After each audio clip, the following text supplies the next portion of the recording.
Hello student. आज हम इस वीडियो में डिस्कस करने जा रहे हैं क्रेडिट थ्रस्ट को और क्रेडिट प्रायोरिटीज़ को। यहाँ पे हम इसके डिफरेंस को भी समझेंगे। तो चलिए शुरू करते हैं। सबसे पहले बात करेंगे हम क्रेडिट थ्रस्ट के बारे में कि ये वर्ड क्या है। देखिए, जब थ्रस्ट की बात करते हैं तो थ्रस्ट का सिंपल मीनिंग क्या रहेगा? इंटेंस एफर्ट, है ना। तो क्रेडिट थ्रस्ट क्या हो गया? थ्रस्ट क्या हो गया? जब बैंक डेलिबरेटली क्या करती हैं, किसी स्पेसिफिक सेक्टर के लिए इंटेंशनली एफर्ट करती हैं कि हम इस पर्टिकुलर सेक्टर में ज़्यादा से ज़्यादा लोन डिस्ट्रीब्यूट करें, जिससे उन्हें क्या हो, उनके बिजनेस को ग्रोथ मिले, उन्हें अच्छा प्रॉफिट मार्जिन मिले, उनका मार्केट शेयर इंक्रीज हो। इस सब पर्पज से जब वो डेलिबरेटली किसी स्पेसिफिक सेक्टर को फोकस करते हुए लोन डिस्ट्रीब्यूट करना चाहती हैं, तो उसी को क्या कहते हैं? क्रेडिट थ्रस्ट कहते हैं। क्लियर हो गया? सो क्रेडिट थ्रस्ट क्या रिप्रेजेंट करता है? Internal strategic focus. Internal strategic focus मतलब क्या हो गया कि ये जो बैंकिंग ऑर्गेनाइजेशन है ना, इनकी इंटरनल पॉलिसी है या इनकी खुद की ये इच्छा है, वो इंटेंशनली ये चाहते हैं कि हमारा ये सेक्टर ज़्यादा डेवलप हो, इस सेक्टर में ज़्यादा ग्रोथ हो। तो हमें क्या करना है कि हमें इस साइड में लोन ज़्यादा डिस्ट्रीब्यूट करना है, क्योंकि यहाँ पे अगर हमने कवर कर लिया तो मार्केट शेयर मेरा बहुत ज़्यादा अच्छा हो जाएगा या मेरी मार्केट में पकड़ बहुत अच्छी हो जाएगी। तो इस तरह से किसी रीज़न की वजह से ग्रोथ हाई करने के लिए, या आपको लगता है कि इस पर्टिकुलर सेक्टर में ज़्यादा प्रॉफिट मार्जिन है, तो इस तरह के सेक्टर्स को जब वो इंटेंशनली फोकस करते हैं, इंटेंशनली स्ट्रैटेजिकली फोकस करते हैं कि भाई मुझे यहाँ पे लोन डिस्ट्रीब्यूट करना है, इस सेक्टर्स में ज़्यादा लोन डिस्ट्रीब्यूट करना है, तो उसी को क्या कहते हैं? क्रेडिट थ्रस्ट कहते हैं। Is it clear? सो ये क्या है? क्रेडिट थ्रस्ट क्या है? एक स्ट्रैटेजिक डिसीजन है। ठीक है, स्ट्रैटेजिक डिसीजन है क्या? स्ट्रैटेजिक डायरेक्शन डिसीजन है। सो यहाँ पे हम क्या कहेंगे? स्ट्रैटेजिकली क्या करते हैं? किसी एक साइड मूव ऑन करते हैं। तो ये एक्सपेंशनरी अप्रोच होता है, जहाँ पे बैंक क्या करती है, मार्केट के उस पर्टिकुलर सेगमेंट को आइडेंटिफाई करती है, उस सेक्टर को आइडेंटिफाई करती है जिस सेक्टर में उन्हें लगता है कि अगर हम यहाँ पे ज़्यादा लोन डिस्ट्रीब्यूट करेंगे तो हमें ज़्यादा हमारा मार्केट शेयर इंक्रीज़ कर जाएगा, हमारा प्रॉफिट इंक्रीज़ कर जाएगा। तो वो वहाँ पे क्या करते हैं? इंटेंशनली ज़्यादा एफर्ट डालती हैं लोन डिस्ट्रीब्यूट करने के रिगार्डिंग, है ना। तो उसी को इसीलिए इसको क्या कहते हैं कि ये एक एक्सपेंशनरी अप्रोच है, ये स्ट्रैटेजिक डायरेक्शन है कि हमें पता है कि हर कोई, देखिए आप देख रहे हैं कि सभी बैंक्स हैं ना, जैसे HDFC है, ICICI, पब्लिक, प्राइवेट, कई तरह की बैंक्स होती हैं। ठीक है, और सभी को क्या करना है? प्रॉफिट अर्न करना है। ये कोई सोशल मोटिव की पर्पज से तो बैंक स्टैब्लिश नहीं की गई है। तो हर एक बैंक ही चाहती है कि उसके पास कस्टमर बेस बढ़े, है ना, ज़्यादा से ज़्यादा उनके लोन डिस्ट्रीब्यूट हों, मतलब लोन के लिए उनके पास ज़्यादा कस्टमर आए। क्यों आए? क्योंकि लोन से उनको रिवेन्यू होने वाली है। किसको? बैंक को रिवेन्यू होने वाली है। जब आप लोन ले लेंगे तो आप उनको हर महीने इंटरेस्ट देंगे, साथ में प्रिंसिपल अमाउंट भी रिपे करेंगे, तो उनको अच्छा खासा रिवेन्यू मिलने वाला है। तो इसलिए चाहते हैं कि वो लोन ज़्यादा ज़्यादा डिस्ट्रीब्यूट हो। तो अब वो ये चाहते हैं कि अगर ये स्पेसिफिक सेगमेंट है, अगर यहाँ पे अभी कंपटीशन कैसा है, ऐसा वो देख के समझ के वो किसी एक सेगमेंट को फोकस कर लेते हैं और उसी साइड मूव करते हैं, क्योंकि उनको पता है कि यहाँ से मेरा एक्सपेंशन होगा, यहाँ से मार्केट शेयर मेरे इंक्रीज होंगे, यहाँ से हमारी ग्रोथ प्रॉफिट जो पॉसिबिलिटी है वो इंक्रीज होगी, प्रॉफिट इंक्रीज करेगा। तो वो क्या करते हैं? उस साइड लोन डिस्ट्रीब्यूट ज़्यादा करते हैं। तो ये एक स्ट्रैटेजिक डायरेक्शन है ना कि मुझे किस साइड जाना है। तो इसीलिए कहते हैं क्रेडिट थ्रस्ट, है ना। ये क्या करता है? बिजनेस अपॉर्चुनिटीज़ को इंक्रीज़ करता है। जैसे जो मैंडेटरी लेंडिंग प्रोसेस होता है, वहाँ पे क्या होता है कि भाई ये RBI ने रूल बना दिया कि आपको इतना यहाँ पे उधार देना ही देना है, इस सेक्टर को उधार देना ही देना है, इस तरीके से देना है। तो वो आपके लिए रूल है, आपको करना ही करना पड़ेगा। पर यहाँ पे क्या हो जाता है? क्रेडिट थ्रस्ट क्या डिनोट करता है कि बैंक अपने अकॉर्डिंग उसको क्या लग रहा है कि इस तरह की चीज़ में वो इन्वेस्टमेंट करके, इस तरह के सेक्टर में लोन डिस्ट्रीब्यूट करके वो हायर रिटर्न कमा सकता है, तो वो करेगा। तो वो उसकी अपनी रिस्क एपेटाइट होती है, उसकी खुद की कैपेबिलिटी है कि वो लग रहा है कि वो कर सकता है तो वो करेगा। जैसे सपोज करिए कि जैसे बहुत सारी बैंक्स हैं, तो मान लीजिए मैं एक फॉर एग्जांपल कह रही हूँ कि मान लीजिए जो स्मॉल फाइनेंस बैंक्स हैं, जैसे उत्कर्ष बैंक वगैरह हो गई, AU बैंक हो गई, ये जो स्मॉल फाइनेंस बैंक है, इन्होंने क्या सोचा कि एक काम करेंगे हम लोग, जो स्टार्टअप वाली कंपनीज आती है ना, उनको बहुत कम पेपर वर्क पे लोन डिस्ट्रीब्यूट कर देंगे। तो ये रिस्क बहुत उठा रही हैं, क्योंकि स्टार्टअप अगर नहीं चला तो उसके बाद उनके लोन डिफ़ॉल्टर की कंडीशन में आ जाएंगे, तो रिस्क ये बहुत उठा रही हैं। लेकिन ये क्या सोच रही हैं कि स्टार्टअप का टाइम है, स्टार्टअप इंडिया की बात हो रही है, तो कम से कम ये सेगमेंट मेरा हो जाए। मतलब यहाँ पे अगर किसी को स्टार्टअप करना, लोन लेना, तो उनको पहला नाम जो याद आना चाहिए वो मेरी बैंक का याद आना चाहिए। तो ये क्या हो गया? ये क्रेडिट थ्रस्ट हो गया। इंटेंशनली वो एफर्ट कर रही हैं। Is it clear? I hope समझ में आ रहा है कॉन्सेप्ट क्या है क्रेडिट थ्रस्ट का। ठीक, ये पोर्टफोलियो डाइवर्सिफिकेशन की बात करता है, क्योंकि यहाँ पे क्या करती है, बैंक अपने रिस्क को बैलेंस करती है, इसका यूज़ करके, क्रेडिट थ्रस्ट का यूज़ करके अपने रिस्क को बैलेंस करती है।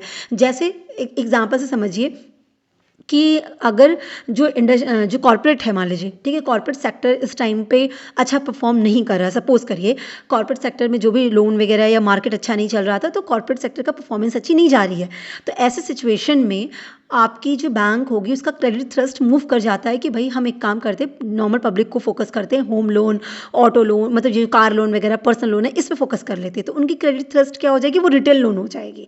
ठीक है, क्यों? क्योंकि कॉर्पोरेट सेक्टर अच्छा परफॉर्म नहीं कर रही है। तो क्रेडिट थ्रस्ट क्या करता है, बैलेंस करता है, पोर्टफोलियो डाइवर्सिफाई करता है कि इस साइड इस साइड इस साइड अपने रिस्क को मिटिगेट कर देता है।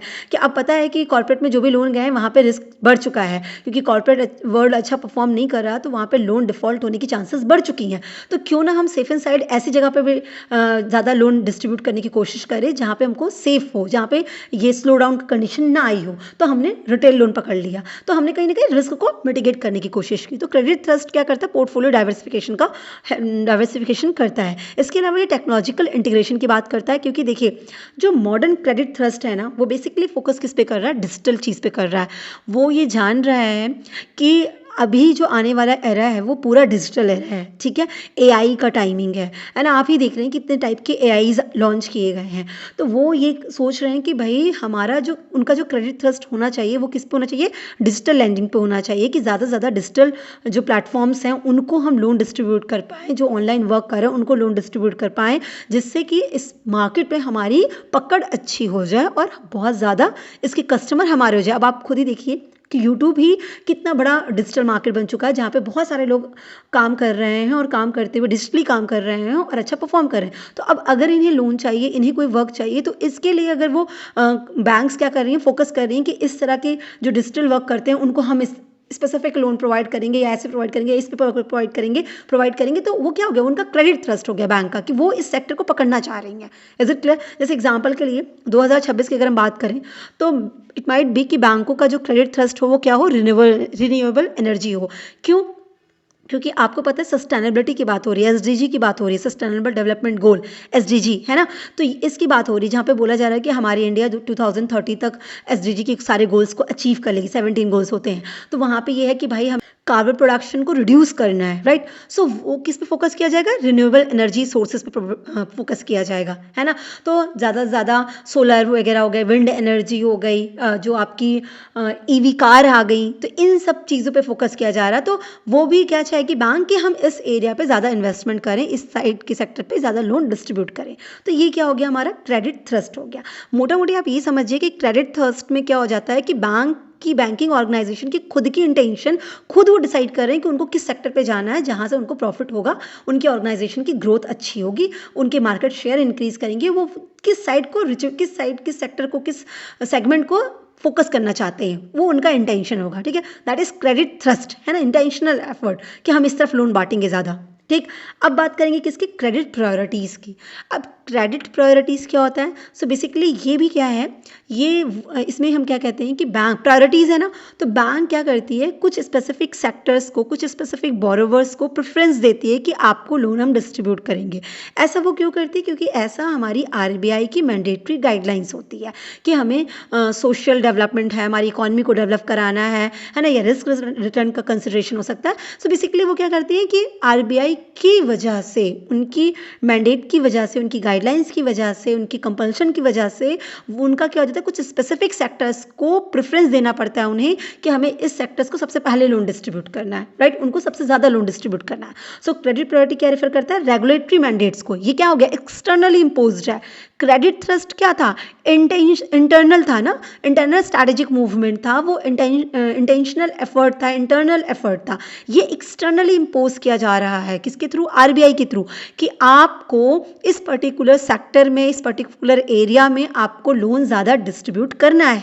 ठीक है, वो ज़्यादातर कैसे होते हैं, जो अंडर डेवलप्ड सेक्टर्स हैं हमारे, है ना, उनको ज़्यादा फोकस किया जाता है आरबीआई के थ्रू। तो आपको उनको मैंडेट कर दिया जाता है कि इस सेक्टर्स को आपको प्रायोरिटी देनी है, आपको क्रेडिट प्रायोरिटीज, इन सेक्टर्स को आपको लोन देने में प्रायोरिटीज देनी है। Is it clear? इसी को तो इसलिए कहते हैं प्रायोरिटी सेक्टर लेंडिंग, है ना, पीएसएलआर भी कहते हैं इसको। यहाँ तो बात क्लियर हो गई। तो क्रेडिट प्रायोरिटीज क्या हो गया, एक्सटर्नली इम्पोज किया गया, आरबीआई के थ्रू मैंडेट किया गया कि आपको इन सेक्टर्स को प्रायोरिटी देनी है। क्रेडिट थ्रस्ट क्या था, आपने खुद स्ट्रैटेजिकली डिसाइड किया कि मुझे ये सेक्टर ज़्यादा सही लग रहा है, मुझे इस सेक्टर में ज़्यादा लोन डिस्ट्रीब्यूट करना है। ठीक है, ये चीज़ हो गई। अगर क्रेडिट प्रायोरिटीज़ के ऑब्जेक्टिव्स की बात करें तो जो मेन ऑब्जेक्टिव इनका ये होता है कि क्योंकि आरबीआई मैंडेट कर रही है तो उनका कोशिश ये रहता है कि जो वेलनरेबल और नेग्लेक्टेड सेक्टर है हमारी सोसाइटी के, है ना, उन सेक्टर्स को हम ज़्यादा क्या करें, फोकस कर सके, उनको टाइमली और सही तरीके से अफोर्डेबल वे में उनको क्या प्रोवाइड कर सके, लोन प्रोवाइड कर सके। तो ये उनका मेन फोकस है क्योंकि उसी के बेसिस पे इकोनॉमी को डेवलप करेंगे, अपने नेशन को डेवलप करेंगे और जो अंडर डेवलप्ड एरिया है उसको भी क्या करेंगे, डेवलप करेंगे। सो क्रेडिट प्रायोरिटीज़ के ऑब्जेक्टिव क्या होते हैं, फाइनेंशियल इंक्लूजन को प्रमोट करना, है ना। फाइनेंशियल इंक्लूजन का मतलब अगर आपको समझना है तो सिंपली आप ऐसे समझिए कि फाइनेंशियल इंक्लूजन का मतलब होता है कि आपको फाइनेंशियल सर्विसेज जो हैं वो इक्वली सबके लिए अवेलेबल हो, मतलब इक्वल अपॉर्चुनिटी हो कि सभी को फाइनेंशियल सर्विसेज मिल सके, सबके पास वो अवेलेबिलिटी हो, तो उसी को कहते हैं फाइनेंशियल इंक्लूजन। ठीक है, तो बेसिकली ये चीज़ प्रमोट करनी है कि सबको बैंकिंग फैसिलिटीज़ प्रोवाइड हो सके, सबको फाइनेंशियल सर्विसेज प्रोवाइड हो सके। इस वजह से क्या करती हैं वो सब मतलब क्रेडिट प्रायोरिटीज़ पे काम करती है कौन, आरबीआई, कि इस तरह से जो हमारे जिन लोगों को नेगलेक्ट कर दिया जाता है, जो वीकर सेक्शन है सोसाइटी का, उनको लोन नहीं बैंक डिस्ट्रीब्यूट करना चाहिए क्योंकि वहाँ रिस्क बहुत ज़्यादा है। तो ये प्रायोरिटी सेट कर देते कि नहीं, इनको आपको पहले प्रेफरेंस देना पड़ेगा। Is it clear. तो ये वीकर और जो अनडिजर्व्ड सेक्शंस है सोसाइटी के, उनको सपोर्ट करती है क्रेडिट प्रायोरिटीज़, क्योंकि आपको मैंडेट कर दिया जाएगा कि आपको पहले यहाँ पे प्रेफरेंस देनी है लोन डिस्ट्रीब्यूट करने में। ठीक है, बैलेंस्ड रीजनल डेवलपमेंट को इंकरेज करता है क्रेडिट प्रायोरिटीज़। इसके साथ ही जो डिपेंडेंसी है इनफॉर्मल क्रेडिट सोर्सेज की, उसको रिड्यूस कर देता है कि आप कहीं से भी ऐसे आपको बैंक से लोन मिलने में मुश्किल है तो आप किसी अनदर सोर्सेज से, इनफॉर्मल सोर्सेज से लोन लीजिए, है ना। आपने देखा होगा पहले बहुत सारे लोग साहूकार और ऐसे लोकल जगह से लोन लेते हैं और आज भी न्यूज़पेपर में न्यूज़ आती है कि उन्होंने ऐसे लोन ले लिया और लोन में फंसते चले गए, इसलिए सुसाइड कर लिया और ये सब चीज़ें। इन सब चीज़ों को रोकने के लिए क्रेडिट प्रायोरिटीज़ का काम किया गया। ठीक है, अब देखिए जो ये क्रेडिट प्रायोरिटीज़ है ना, इसी को बोलते हैं पीएसएल, है ना, प्रायोरिटी सेक्टर लेंडिंग। नाम भी वही है कि आपको कुछ सेक्टर्स में लोन डिस्ट्रीब्यूट करने के लिए उनको प्रायोरिटी पे रखना पड़ेगा। Is it clear.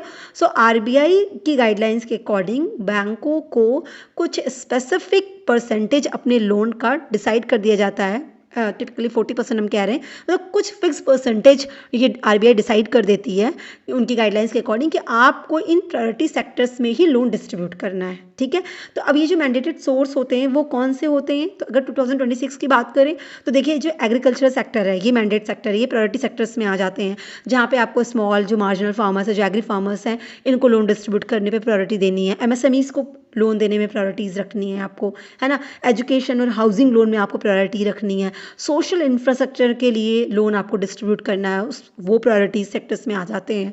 इसके अलावा रिन्यूएबल एनर्जी हमारी, है ना, जो सोलर, बायोमास, इन सब पे काम कर रही है, विंड एनर्जी पे काम कर रही है, इस तरह से इन चीज़ों पे भी आपको करना है, ये प्रायोरिटी सेक्टर्स आ जाते हैं।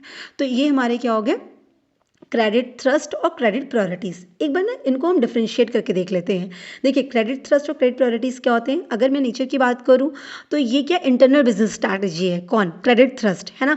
बैंकिंग की अपनी स्ट्रैटेजी है, अपना स्ट्रैटेजिक मूव है कि उन्हें लगता है कि इस सेक्टर्स में प्रॉफिट है तो वो उस सेक्टर को लोन डिस्ट्रीब्यूट करना चाहेंगे। जबकि क्रेडिट प्रायोरिटीज़ क्या है या प्रायोरिटी सेक्टर लेंडिंग क्या है, वो एक्सटर्नल रेगुलेटरी मैंडेट है, जहाँ आरबीआई आपको कहेगी कि आपको इस सेक्टर्स को प्रायोरिटी देना है लोन डिस्ट्रीब्यूट करते वक्त। ठीक, ऑब्जेक्टिविटी की बात करें या ऑब्जेक्टिव की बात करें तो क्रेडिट थ्रस्ट का जो मेन ऑब्जेक्टिव है वो प्रॉफिट अर्न करना है, मार्केट शेयर्स को गेन करना है, ज़्यादा से ज़्यादा मार्केट में अपनी रिचबिलिटी को बढ़ाना है। जबकि क्रेडिट प्रायोरिटीज़ का जो ऑब्जेक्टिव होता है वो सोशल एंड इकोनॉमिक डेवलपमेंट होता है, वो नेशन के लिए काम किया जा रहा है, वो अंडर डेवलप्ड एरियाज़ को डेवलप करने के लिए काम किया जा रहा है। वीकर सेक्शन की जो वीकर सेक्शन है हमारे सोसाइटी के, उनको आगे बढ़ाने के लिए काम किया जा रहा है। ठीक है, फ्लैक्सिबिलिटी की अगर बात करते हैं तो ये यहाँ पे क्या होता है कि भाई है, ऑब्वियस सी बात है, क्योंकि बैंक्स के बोर्ड्स डिटरमाइन कर रहे हैं तो वो डिसाइड करते हैं कि भाई अच्छा इस सेक्टर्स को छोड़िए, आप इधर चले जाइए, नहीं यहाँ पे प्रॉब्लम है तो आप इसको ऐसे कर लीजिए, तो फ्लैक्सिबिलिटी है वहाँ पे। जबकि क्रेडिट प्रायोरिटीज़ में फ्लैक्सिबिलिटी की बात करें तो बहुत लो है, क्योंकि आरबीआई और गवर्नमेंट के थ्रू वो फिक्स कर दी जाती है। ठीक है, एग्जाम्पल के लिए अगर देखा जाए तो क्रेडिट थ्रस्ट की बात करूँ, जैसे उन्होंने कहा कि उनका क्रेडिट थ्रस्ट क्या पर्सनल लोन की तरफ फोकस है 2026 में। क्यों, क्योंकि आज के टाइम पे लोगों को अपने आप को शोकेस करने में ज़्यादा इंटरेस्ट है ना। जितना हाई फाई चीज़ वो लेके घूमेंगे उन्हें लगता है कि उनकी इमेज उतनी अच्छी हो जाएगी। अब वो टाइम नहीं है जहाँ पे लोगों को लगता है कि सिंपल रहो, लेकिन जब आप बात करो या आप अपनी बात कहो, आपकी नॉलेज आपके वैल्यू को इंक्रीज़ करे। ये कॉन्सेप्ट अब नहीं रहा। अब रहा कि एप्पल का फ़ोन, एप्पल का लैपटॉप, ज़ारा की ड्रेसेस और इस तरह से ब्रांडेड कपड़े, शूज़ और ये सब हम पहनेंगे, मर्सिडीज़ और बड़ी गाड़ी में घूमेंगे, तो फिर हमको बहुत अच्छा माना जाएगा, मेरा सोशल स्टेटस हाई होगा, ना कि नॉलेज के बेसिस पे, आपकी पर्सनैलिटी के बेसिस पे नहीं, ठीक है। तो लोग इस चीज़ को फुलफिल करने के लिए वो पर्सनल लोन की तरफ बहुत जा रहे हैं। कार तो छोड़िए, मतलब मैं बात करूँ मोबाइल लेना है या कोई भी ऐसी पर्सनल एक्सेसरीज लेनी है, सबके लिए लोन ले रहे हैं, पर्सनल लोन ले रहे हैं। तो बैंकों को पता है कि ये एक ऐसा एरिया है, क्योंकि लोगों को शोकेस करना है, तो वो हर एक चीज़ ईएमआई पे उठाना चाह रहे हैं, पर वो उठाना चाह रहे हैं, लेना चाह रहे हैं उसको। तो ये वो एरिया है जहाँ पे वो फोकस करेंगे तो उनको बहुत प्रॉफिट मिलने वाला है। पर्सनल लोन का जो रेट ऑफ इंटरेस्ट होता है वो 11-12 इस तरह से जाता है। बाकी लोन्स का 7.5, 8, 9% पे जाता है। पर्सनल लोन तो 12-13% तक चले जाते हैं। लोग इतने पे भी ईएमआई लेने को तैयार हैं, और क्यों? क्योंकि उनको वो सोशल स्टेटस अचीव करना है, राइट, जो उनके अकॉर्डिंग है, ठीक। वहीं पे अगर क्रेडिट प्रायोरिटीज़ की बात करूं तो इनका मैंडेट क्या होगा कि भाई एग्रीकल्चरल लोन दीजिए, क्योंकि कृषि बहुत इंपॉर्टेंट है हमारे लिए, फार्मिंग बहुत इंपॉर्टेंट है, तो हमें इस सेक्टर्स को बढ़ाना है, तो ये उस पर फोकस कर रहे हैं। तो ये इस तरीके से क्रेडिट थ्रस्ट और क्रेडिट प्रायोरिटीज़ में डिफरेंस है। बात समझ में आ गई? एकदम सिंपल लैंग्वेज में अगर मैं बोलूँ आपको, तो थ्रस्ट क्या है? बैंक की चॉइस है जो प्रॉफिट कमाने की बात करती है, और प्रायोरिटीज़ क्या है? बैंक की ऑब्लिगेशन है कि आपको करना है, क्योंकि आपको सोसाइटी की डेवलपमेंट करना है। तो priorities is about banking obligation for development, और credit thrust is about bank's choice for profit.